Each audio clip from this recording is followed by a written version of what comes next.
नमस्कार दोस्तों। आज की इस गहरी चर्चा में हम एक बहुत ही दिलचस्प कहानी पर बात करने वाले हैं। हमने अक्सर वो पारस पत्थर वाली कहानियां सुनी है ना, हाँ। जो लोहे को सोना बना देता है। बिल्कुल, बचपन में सबने सुनी है। तो आज हमारे पास जो जानकारी है वो असल जिंदगी के एक ऐसे ही जादू के बारे में है। हमारा आज का मिशन है चंडीगढ़ के रॉक गार्डन को समझना।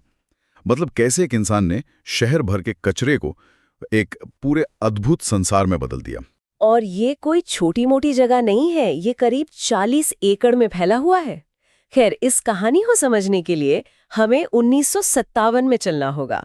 उस वक्त चंडीगढ़ शहर बस रहा था। हाँ, वो ली कार्बुजिए शहर का निर्माण कर रहे थे। बिल्कुल, और जब एक पूरा आधुनिक शहर बनता है तो जाहिर सी बात है कि भारी मात्रा में मलबा निकलता है। मलबा तो निकलेगा ही। हाँ, जैसे टूटे बर्तन, कांच, टाइल्स या तार। लोग इसे सिर्फ कचरा मानते थे, लेकिन नेक चंद नाम के एक इंसान ने इसमें कुछ और ही देखा। मतलब उन्होंने इस कचरे को इकट्ठा करना शुरू कर दिया। इंसान इतने बड़े मलबे को जंगल में बिना किसी की नजर में आए कैसे ले जा सकता है? मैं यही बता रहे थे कि ये सबसे कमाल की बात है। असल में वो कोई बाहरी इंसान नहीं थे, वो उसी शहर के निर्माण विभाग में रोड इंस्पेक्टर थे। अच्छा, तो मतलब उनका मलबे के आसपास होना किसी को अजीब नहीं लगता था? एकदम सही, उनका काम ही उनका सबसे बड़ा कवर बन गया था।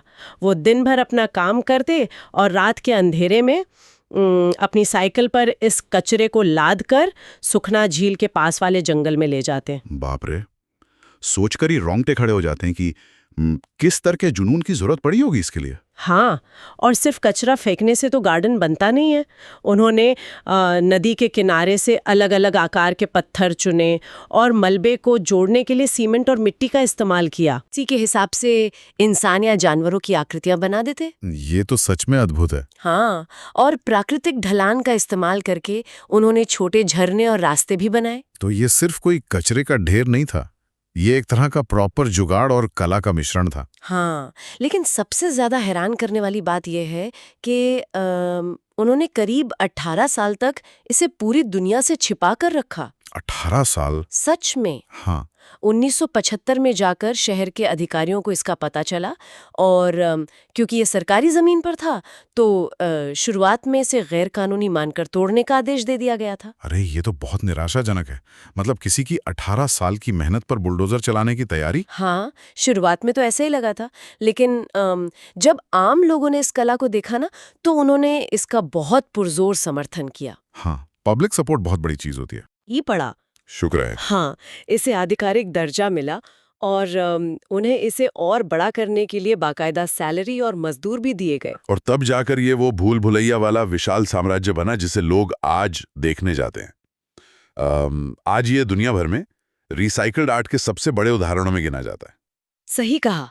वहाँ की वास्तुकला देखिए, उन टूटी चूड़ियों से बनी दीवारें और पुराने बिजली के प्लग से बने महल।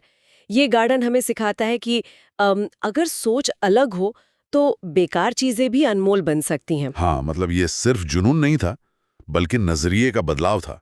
हर एक पत्थर और टूटी चूड़ी अपनी एक अलग कहानी कहती है। बिल्कुल, किसी चीज की कीमत इस बात पर निर्भर नहीं करती कि वो क्या है, बल्कि इस बात पर निर्भर करती है कि उसे कैसे इस्तेमाल किया गया है। ये बहुत ही गहरी बात है। और ये सबक सिर्फ कला तक सीमित नहीं है, इसे हम जीवन के किसी भी हिस्से में लागू कर सकते हैं। एकदम सही कहा। आज की इस चर्चा को यहीं समेटते हैं।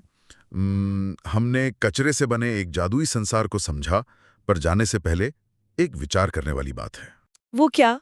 अगर एक शहर के भौतिक कचरे से 40 एकड़ की इतनी खूबसूरत दुनिया बन सकती है, तो ये सोचने वाली बात है कि अगर हम अपने दिमाग के कचरे को यानी हमारे छोड़े गए विचारों और अधूरे सपनों को फिर से रिसाइकल करें, तो हम अपनी जिंदगी में क्या अद्भुत कृतियां रच सकते हैं।